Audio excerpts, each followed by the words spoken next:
نروح السلام عليكم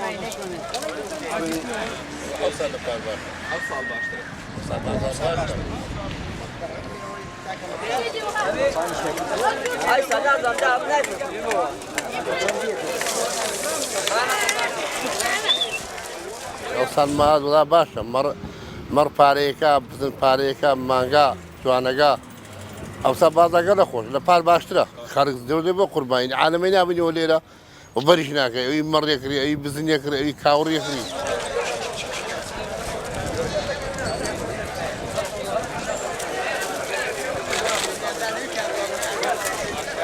بازارەکەی ئەو سار خۆشتر لە ساڵان پار خۆشتر بوو لە پێرار زار ینی بەس بازاری مەڕی ئەو سار باشە ینی ئەو سار خەڵک ڕووی پێدەچی ئەو چوار ڕۆژەی خەڵەکە ماڵاتی بەردەوامجا هەیە یەکەم ڕۆژ دەیکڕی دەشیکری پارەکەی دەدا و بەجێی دێری دەڵێ کاکە بالێرە بێت تا چوارەم ڕۆژ حاخێ هەیە دووەم ڕۆژ دەیکڕی هەیە سێم دەیکڕی هەیە ئاخیر چوارەم ڕۆژ دەیکڕی.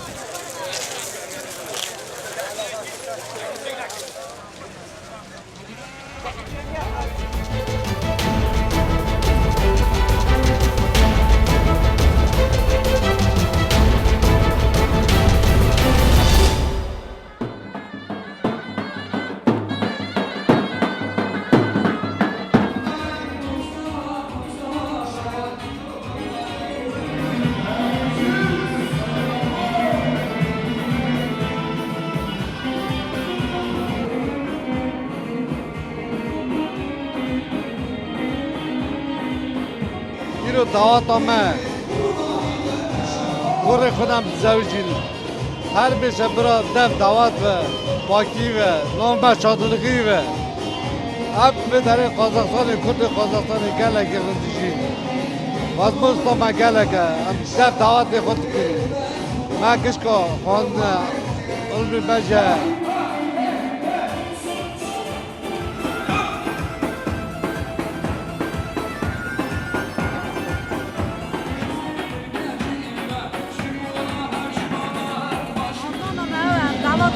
عادت خون هر خود در باز قازاخستان عادت خون کردان خشکی خود خودی ایزنی بده امیری دعوت ها کردان کل هرم اکی کردستان در بازده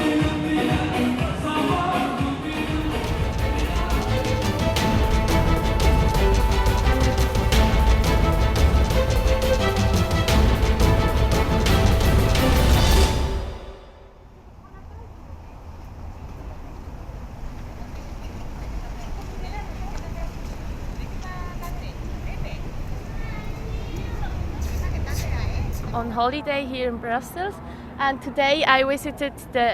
Palais du Roi, and the most impressive things were the beautiful rooms and the film where they talked about what the king, the family, and did the last year, and they did a lot of charity work, and yeah, that was really interesting.